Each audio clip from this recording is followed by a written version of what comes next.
Hello students, my name is Amit and today we will discuss about the anatomy of stomach.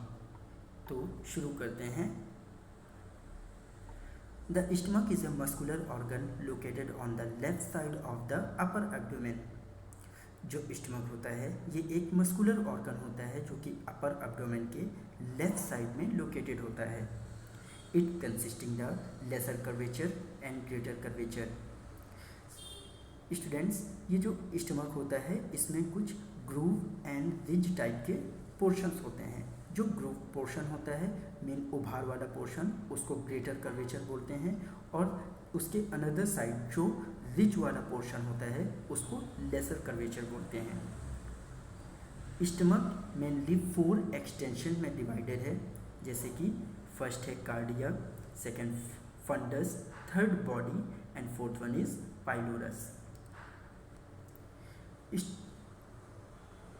Students, stomach का एक and जो होता है ये directly oesophagus से जुड़ा होता है जिसके थ्रू फूड का इंटेक होता है या फूड पार्टिकल्स स्टमक के अंदर एंट्री करते हैं.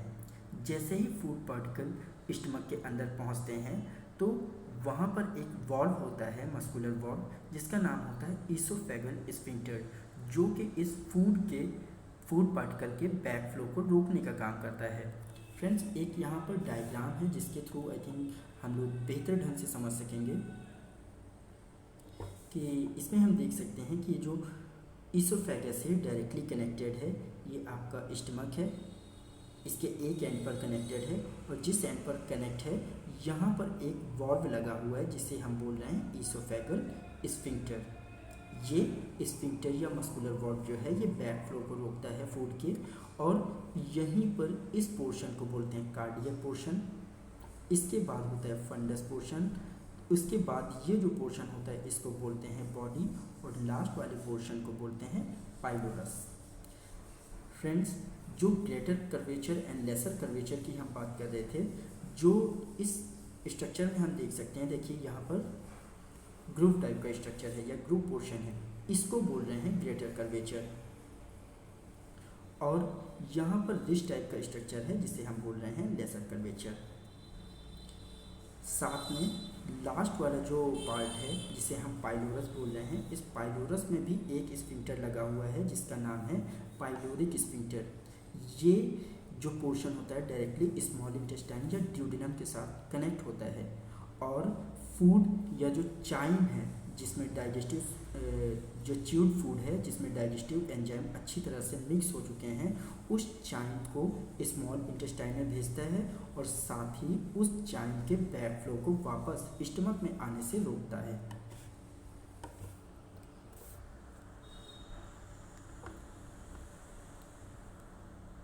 अब इस स्टमक के अंदर कुछ इनर फोल्डिंग्स होती हैं या जिगजैग टाइप के स्ट्रक्चर्स होते हैं जिन्हें हम रूट बोलते हैं. रूट या रग भी बोल सकते हैं. ये रग क्या काम करते हैं? ये रग जो होते हैं स्टमक की इंटरनल लाइंस को कंट्रोल करते हैं या इंटरनल लाइन के स्ट्रक्चर को फॉर्म करते हैं. ये मेनली 4 तरह की लेयर से मिलकर बना होता है. ये यहाँ पर हम देख सकते हैं 4 तरह की लेयर हैं. जो सबसे इनर मोस्ट लेयर है उसका नाम है म्यूकोसा. ये म्यूकोसा जो होती है ये एक प्रोटेक्टिव बैरियर बनाती है, क्योंकि स्टमक के अंदर ही HCl का प्रोडक्शन होता है और HCl से स्टमक की जो लाइनिंग है या जो स्टमक की दीवारें हैं, जो वॉल्स हैं, उनको कोई भी प्रॉब्लम ना हो, इस वजह से एक म्यूकस सिक्रेशन करती है ये म्यूकोसा वाली लेयर जो है. इसके बाद सेकेंड लेयर होती है सब म्यूकोसा, उसके बाद थर्ड लेयर होती है muscle layer and last layer होती है सिरोसा. इन सभी लेयर्स के बारे में हमने डिस्क्रिप्शन नीचे दिया हुआ है. चलिए आगे बढ़ते हैं. जैसा मैं बता रहा था कि 4 लेयर्स से मिलकर बना हुआ है ये, इसकी जो लाइनिंग होती है स्टमक की 4 लेयर्स से मिलकर बनी हुई है. तो फर्स्ट म्यूकोसा ये इनर मोस्ट लेयर है जो कि म्यूकस मेम्ब्रेन को कैरी करती है. सेकेंड लेयर जो बता रहे थे आपको वो सब म्यूकोसा है जिसमें कुछ ब्लड वेसल और नर्व वेसल होती हैं जिसके थ्रू इसमें एब्जॉर्प्शन और सेंसिटिविटी होती है. थर्ड लेयर जो है मस्कुलरिस, ये 3 तरह की मसल से मिलकर बनी होती है। ये मसल अपने अपने शेप और साइज में डिफरेंट होती हैं। जैसे कि कुछ लॉन्गिट्यूडनल शेप में होती हैं, उनका नाम है लॉन्गिट्यूडनल मसल, कुछ सर्कुलर शेप होती हैं और कुछ ऑब्लिक स्ट्रक्चर्स होते हैं। इसके बाद लास्ट लेयर जो होती है उसे बोलते हैं सिरोसा। सिरोसा जो है ये आउटर मोस्ट लेयर होती है स्टमक की। स्टमक कह लें या डाइजेस्टिव ट्रैक्ट बोल रहे हैं या एलिमेंट्री कैनाल बोल रहे हैं, क्योंकि ये एलिमेंट्री कैनाल का ही एक्सटेंशन है। ठीक, एलिमेंट्री कैनाल या स्टमक का जो आउटर स्ट्रक्चर होता है या जो बाहरी लाइनिंग होती है वो सिरोसा की बनी होती है, और ये एक कवरिंग या एक कोटिंग प्रोवाइड करती है स्टमक को। इसके बाद अगर स्टमक के अंदर वाले स्ट्रक्चर की बात करें कि स्टमक के अंदर क्या होता है, तो जैसा मैंने आपको अभी बताया कि उसके अंदर कुछ जिगजैग टाइप के स्ट्रक्चर होते हैं जिन्हें हम रग या रूट बोल सकते हैं। देखिए यहाँ पर लिखा भी हुआ है, these are the inner folding of stomach. तो स्टमक की जो इनर फोल्डिंग्स होती हैं, जो बहुत ही कॉम्प्लेक्स स्ट्रक्चर होते हैं, उन्हें रग बोलते हैं। Rugae are present in the inner lining of stomach called gastric pits. जो स्टमक की इनर लाइनिंग होती है उसको गैस्ट्रिक पिट्स बोलते हैं। मतलब कुछ गड्ढे टाइप की आकृतियाँ होती हैं, गड्ढे नुमा, और इन यू शेप जो आकृतियाँ हैं, यू शेप स्ट्रक्चर्स हैं, इसके अंदर कुछ ग्लैंड्स होती हैं जिन्हें हम बोलते हैं गैस्ट्रिक ग्लैंड्स। ये गैस्ट्रिक ग्लैंड्स अलग अलग रोल प्ले करती हैं। इनका रोल क्या होता है?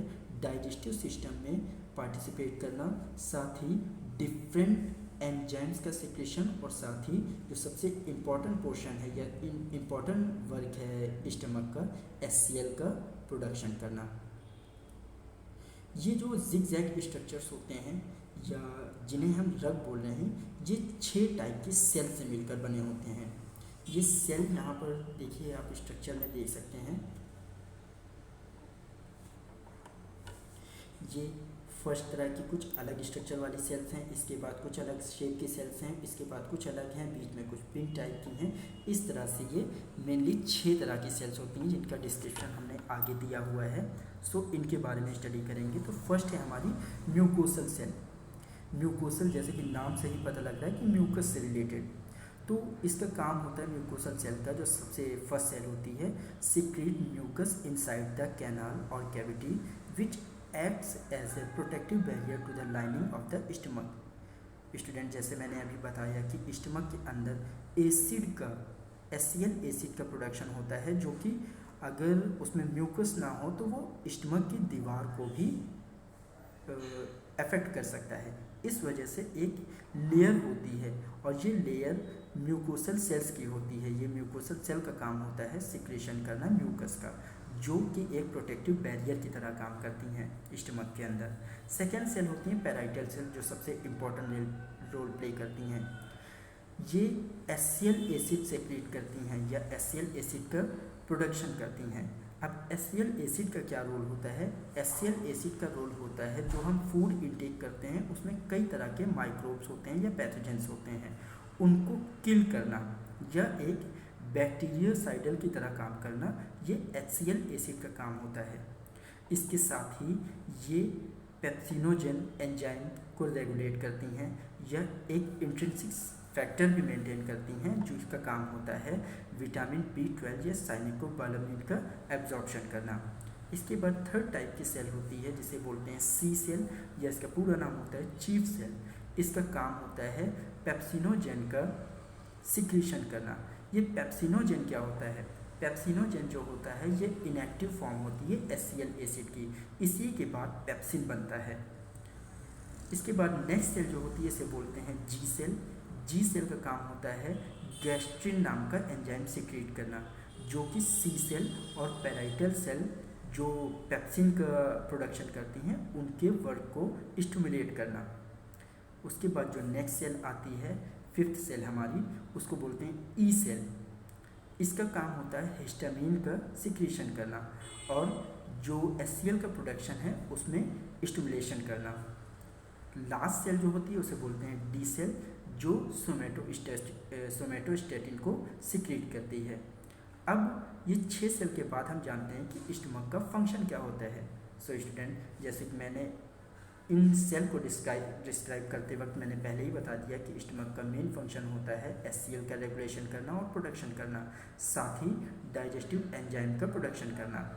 सो फर्स्ट फंक्शन हम डिस्कस करेंगे, the stomach muscle contract periodically churning food to enhance digestion. Stomach में एक तरह का कार्डियक एक्शन होता है जिसके थ्रू जो स्टमक की मसल है वो धड़कती रहती है या उसमें एक रिदम रहता है, जिसके थ्रू जो चर्निंग फूड होता है, जो च्यूब फूड होता है, वो स्टमक में आगे बढ़ता है और पेरिस्टाल्टिक मूवमेंट के थ्रू आगे फर्दर जितने भी ऑर्गन्स उससे अटैच हैं उसमें पहुंचता है।